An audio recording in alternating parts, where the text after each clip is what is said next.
Mi novia se fue a dormir a casa de su ex para darme una lección, pero lo que descubrí al día siguiente destruyó su vida. El teléfono vibró sobre la mesa de madera de roble que habíamos comprado juntos en un mercadillo de antigüedades hace 2 años, produciendo ese zumbido grave y persistente que siempre me erizaba la piel cuando sabía que las cosas no estaban bien. La pantalla se iluminó iluminando la habitación en penumbra, con una luz artificial y fría, mostrando una notificación de WhatsApp que cambiaría la trayectoria de mi vida para siempre.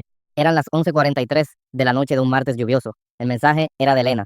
Solo 2 frases, sin emojis, sin signos de puntuación suavizantes, sin nada más que la crueldad desnuda de sus intenciones. Decía textualmente: me voy a quedar en la casa de Marcos hoy. A ver cómo le haces para dormir sabiendo eso. Sentí como el estómago se me desplomaba, una sensación física real, como si alguien hubiera metido la mano en mis entrañas y hubiera tirado hacia abajo con fuerza. Marcos no era un amigo cualquiera. Marcos era el ex del que ella juraba haber huido por su toxicidad, el ex que supuestamente le había dejado cicatrices emocionales, que yo había pasado los últimos 3 años tratando de sanar con paciencia de santo y un amor incondicional que ahora me parecía patético. Me quedé mirando el teléfono, paralizado, mientras el sonido de la lluvia golpeaba contra el cristal de la ventana del salón, un ritmo monótono que contrastaba con el latido frenético y desbocado de mi corazón. No respondí. No pude. Mis dedos flotaban sobre el teclado virtual, temblando ligeramente, incapaces de formular una pregunta, un insulto o una súplica. ¿Qué se supone que debes responder cuando la persona con la que compartes tu vida, tu cama y tus planes de futuro decide usar su pasado romántico como un arma nuclear en una discusión doméstica? Dejé el teléfono boca abajo, como si al no verlo el mensaje dejara de existir, y me recosté en el sofá, mirando las sombras que las farolas de la calle proyectaban en el techo. Para entender cómo llegamos a este punto de ruptura total, tengo que llevarlos atrás, mucho antes de esa noche, al inicio de todo, para que entiendan la arquitectura psicológica de nuestra relación, y por qué este mensaje no fue solo un acto de rebeldía, sino una demolición controlada de mi autoestima. Conocí a Elena hace 3 años y 4 meses en una conferencia de diseño gráfico. Ella llevaba un vestido verde esmeralda que resaltaba sus ojos y tenía esa aura de fragilidad artística que, lamentablemente, siempre me ha traído como a una polilla hacia una bombilla incandescente. Yo estaba allí representando a mi pequeña agencia de publicidad, sintiéndome un impostor entre tantos creativos talentosos. Y ella se acercó a mi stand no para ver mi portafolio, sino para decirme que tenía la etiqueta de la camisa por fuera. Ese pequeño gesto, esa mezcla de intimidad repentina y corrección materna, fue el gancho. Pasamos las siguientes 3 horas ignorando las ponencias y hablando sobre tipografías, sobre el miedo al fracaso y, inevitablemente, sobre nuestras vidas personales. Fue allí donde mencionó a Marcos por primera vez. Lo hizo con un suspiro dramático, mirando hacia la nada, describiéndolo como una fuerza de la naturaleza que la había consumido y escupido. Es un genio, dijo ella, pero emocionalmente es un agujero negro. Yo, en mi infinita ingenuidad de Salvador, escuché eso, y no vi una bandera roja, vi una oportunidad. Vi a una mujer herida que necesitaba a alguien estable, alguien predecible, alguien bueno, alguien como yo. Los primeros 6 meses fueron de una intensidad casi narcótica. Elena era vibrante, impredecible y apasionada. Me hacía sentir que yo era el ancla que le faltaba a su barco a la deriva. Pero incluso, en esa fase de luna de miel, había grietas en la fachada, pequeñas fisuras por las que se filtraba una realidad inquietante. Recuerdo, específicamente, una cena, 3 meses después de empezar a salir. Estábamos en un restaurante italiano, el tipo de lugar con manteles a cuadros y velas derretidas sobre botellas de vino vacías. Ella dejó su teléfono sobre la mesa, boca arriba, y vi una notificación de Instagram. Marcos le ha dado like a tu foto. Ella lo vio, sonrió con una mezcla de satisfacción y desdén, y le dio la vuelta al teléfono. Cuando le pregunté si seguían en contacto, me dijo: él está obsesionado conmigo, pobrecito. Y no puedo bloquearlo, me da lástima. Además, es inofensivo. Esa frase, es inofensivo, se convertiría en el mantra que excusaría docenas de interacciones inapropiadas a lo largo de los años. Llamadas a deshoras que ella no contestaba delante de mí, regalos de cumpleaños anónimos que claramente venían de él, y comentarios en redes sociales que eran demasiado íntimos para ser de un simple ex. Yo, queriendo ser el novio moderno, seguro y nada tóxico, me tragué mis celos. Me dije a mí mismo que confiar en ella era la única manera de demostrar que yo era mejor que él. Qué equivocado estaba. La confianza sin límites no es una virtud, es una invitación al abuso. Avanzamos hasta la semana pasada. La tensión en el apartamento se podía cortar con un cuchillo. No era por nada grande, o al menos eso creía yo. Era la acumulación de cientos de microagresiones. Ella había estado distante, pegada a su teléfono, sonriendo a la pantalla y bloqueándola cada vez que yo entraba en la habitación. Cuando le preguntaba qué pasaba, me acusaba de ser paranoico, de asfixiarla, de ser igual que Marcos. Esa era su carta de triunfo. Si yo mostraba cualquier signo de inseguridad o molestia, automáticamente me convertía en el villano de su historia, equiparable al hombre que supuestamente la había traumatizado. La pelea que detonó el mensaje de texto comenzó por algo ridículamente trivial: la cena. Yo había llegado cansado del trabajo, después de una jornada de 10 horas lidiando con clientes imposibles, y encontré el fregadero lleno de platos sucios de 3 días y a Elena en el sofá, viendo una serie. No le grité, lo juro por lo más sagrado, no le grité. Solo suspiré, un suspiro largo y pesado mientras dejaba las llaves en el cuenco de la entrada. Ese suspiro fue el detonante. Ella pausó la televisión, se giró lentamente y me miró con una frialdad que me heló la sangre. ¿Tienes algún problema?, preguntó, con un tono bajo y peligroso. Le dije que estaba cansado, que me gustaría un poco de ayuda en la casa. Ella se levantó, y en lugar de disculparse, o incluso discutir sobre las tareas domésticas, escaló el conflicto a un nivel existencial. «Siempre es lo mismo contigo», gritó, sus manos gesticulando salvajemente. «Me hace sentir que soy una carga. Me hace sentir pequeña. Marcos nunca me hizo sentir inútil». Ahí estaba de nuevo, el fantasma de Marcos. Esta vez no pude contenerme. Si Marcos era tan maravilloso, ¿por qué no estás con él? Le grité de vuelta, la frustración de 3 años saliendo a borbotones. El silencio que siguió fue ensordecedor. Elena me miró con los ojos muy abiertos, no con miedo, sino con cálculo, como si acabara de darle la pieza que le faltaba para completar su rompecabezas de victimización. Sin decir una palabra, fue al dormitorio. Escuché el sonido de la cremallera de una maleta. Mi corazón empezó a latir con fuerza. Fui tras ella, pidiéndole que habláramos, que nos calmáramos. Ella me ignoró, metiendo ropa en una bolsa de deporte de forma caótica. Me voy, dijo simplemente. Necesito espacio. Necesito ir a un lugar donde me aprecien. Intenté bloquear la puerta, no físicamente, sino parándome en el marco y rogándole que no se fuera así, en medio de la noche y con lluvia. Ella se rió, una risa seca y sin humor. Me empujó con el hombro y salió del apartamento. Escuché el ascensor llegar, las puertas abrirse y cerrarse, y luego el silencio absoluto del edificio. Pasé la siguiente hora caminando de un lado a otro del salón, mirando el reloj, esperando que volviera, que fuera solo un teatro. Y entonces llegó el mensaje. Me voy a quedar en la casa de Marcos hoy. La brutalidad del texto radicaba en su especificidad. No dijo un amigo, dijo Marcos. Sabía exactamente qué botón estaba presionando. Sabía que esa era mi mayor inseguridad, mi pesadilla recurrente. Y lo hizo a propósito. Me senté en el suelo de la cocina, con la espalda contra el lavavajillas frío, y sentí una mezcla de ira volcánica y tristeza profunda. Mi mente empezó a crear películas en alta definición de lo que estaba pasando. Imaginé a Elena llegando a casa de Marcos. Imaginé a Marcos, con esa sonrisa arrogante que había visto en fotos, abriéndole la puerta, consolándola, diciéndole que yo no la merecía. Imaginé cosas peores. Imaginé la intimidad, las risas compartidas a mi costa, el contacto físico. Cada pensamiento era como una puñalada. Pasé la noche en vela. Literalmente, no cerré los ojos ni un segundo. Me dediqué a analizar cada interacción de los últimos meses, buscando las señales que me había perdido. Recordé las veces que ella se arreglaba demasiado para ir a comprar café.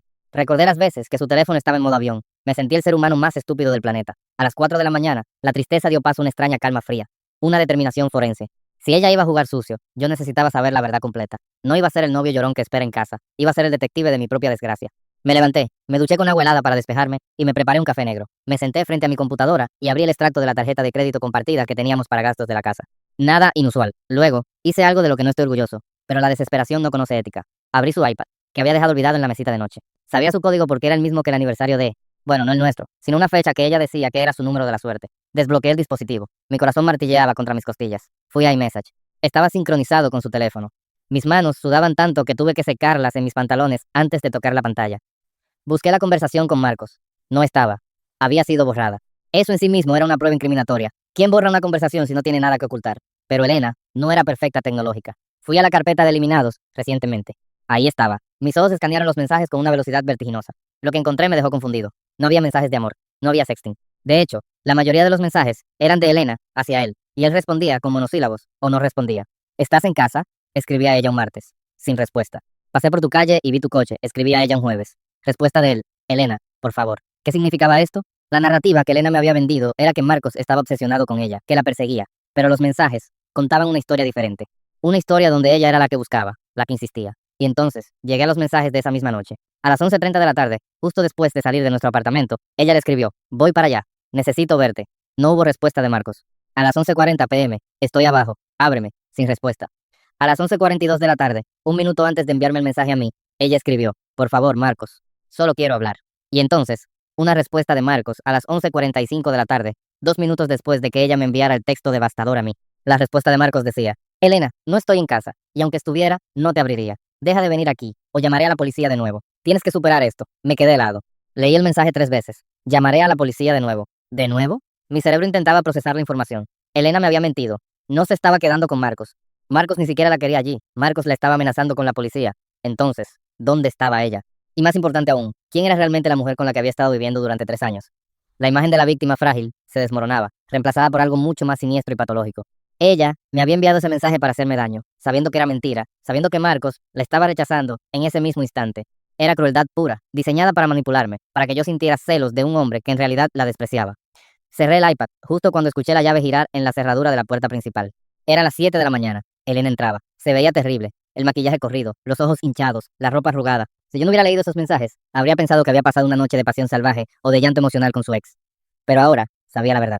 Sabía que probablemente había pasado la noche en su coche, vigilando una casa vacía, o durmiendo en un estacionamiento, construyendo esta fantasía para herirme. Me quedé sentado en el sofá, con la taza de café en la mano, mirándola. Ella entró, cerró la puerta, y me miró con una mezcla de desafío y cansancio. Esperaba una explosión. Esperaba que yo le gritara, que le preguntara qué habían hecho. Estaba lista para alimentarse de mi dolor. Buenos días, dije, con una voz tan tranquila que me sorprendió a mí mismo. Ella parpadeó, confundida. ¿Eso es todo lo que tienes que decir? Preguntó, dejando caer las llaves con estruendo. Me paso la noche con mi ex, y tú estás aquí tomando café como si nada. La audacia era impresionante. Mantenía la mentira incluso cuando volvía a casa. ¿Qué tal estuvo Marcos? Pregunté, mirándola directamente a los ojos. Ella vaciló por una fracción de segundo, pero se recuperó rápido. Increíble, dijo, cruzándose de brazos. Me escuchó, me entendió. Cosas que tú no haces hace mucho tiempo. ¿Ah, sí? Continué, levantándome lentamente. ¿Y qué te dijo cuando le dijiste que estabas abajo? Ella palideció ligeramente. ¿Qué quieres decir? Número. Me refiero a cuando le escribiste que estabas abajo, y él te dijo que llamaría a la policía si no te ibas. El color desapareció completamente de su rostro. Fue como ver una máscara de cera derretirse. Tú revisaste mi teléfono, tartamudeó, intentando cambiar la narrativa, intentando convertirse en la víctima de nuevo por mi invasión de privacidad. Revisé el iPad, corregí. Y vi todo, Elena. Vi que él no te responde. Vi que tú lo persigues. Vi que me mentiste anoche solo para destrozarme. Ella se quedó en silencio, temblando. Por un momento pensé que se derrumbaría, que pediría perdón. Pero el ego de un narcisista es un mecanismo de defensa blindado. En lugar de llorar, su rostro se contorsionó en una mueca de ira pura. Eres un psicópata, gritó. Invades mi privacidad. Por eso Marcos es mejor que tú. Aunque no me conteste, él es un hombre de verdad. La lógica era tan retorcida que ni siquiera intenté debatirla. Quiero que te vayas, le dije. Ahora mismo. Coge esa maleta que ya tienes hecha y vete. No puedes echarme. Yo vivo aquí, sisió ella. El contrato está a mi nombre, Elena. Tú nunca quisiste firmar para no tener responsabilidades financieras, ¿recuerdas?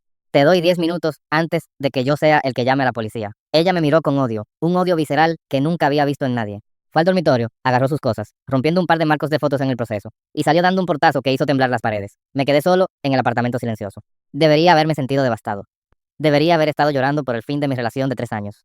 Pero lo que sentí fue una ligereza abrumadora, como si me hubiera quitado un chaleco de plomo que llevaba puesto sin darme cuenta. Sin embargo, la historia no termina aquí. Ojalá lo hiciera. 2 días después, recibí una llamada de un número desconocido. Era una voz masculina, cansada y grave. ¿Eres el novio de Elena? Preguntó. Ex novio, corregí. Soy Marcos. Se hizo un silencio incómodo. El hombre mítico, el villano de mis pesadillas, estaba al teléfono.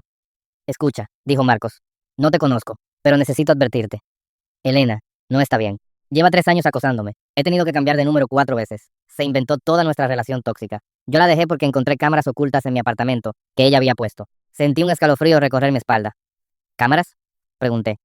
Sí, continuó él. Y lo peor es que ella me dijo que tú eras el violento.